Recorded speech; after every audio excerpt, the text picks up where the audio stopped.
Alyn Smith, Scottish National Party MEP. First of all, let's start off with where we are at the moment. What are the current stringent rules on Bluetongue vaccination?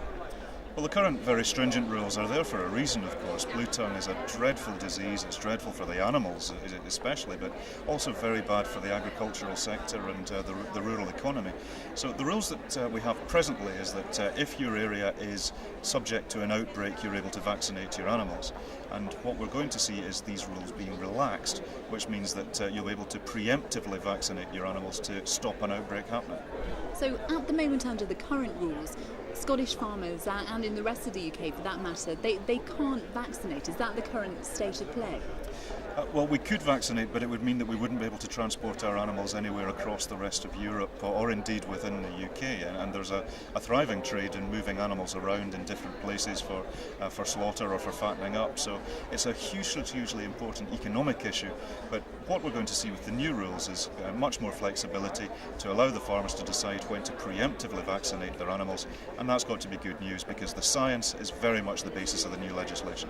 And if they do that, vaccinate preemptively, as you say, the UK would still remain with this Bluetongue-free status. Is that what you're saying?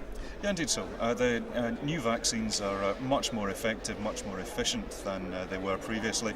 The rules are now 10 years old, the science has moved on, so we can have a situation where the farmer gets to decide whether or not he or she needs to vaccinate their animals on a preemptive basis, but we can maintain our Bluetongue-free status. Now, this is particularly important as the summer's coming along because we'll be finding the midges and the beasties being brought further north as the air gets warmer. So we are at risk of this and we do need to have this flexibility. So it's good news for Scottish farmers.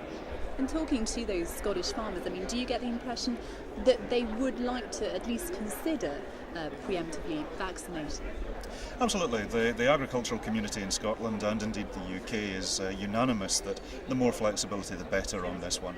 We've got to have the vets and the farmers able to make decisions on the basis of what do our animals actually need as opposed to what are the economic and trade implications across the European Union caused by legislation. So this is a good decision we've made today and I'm very glad to support it.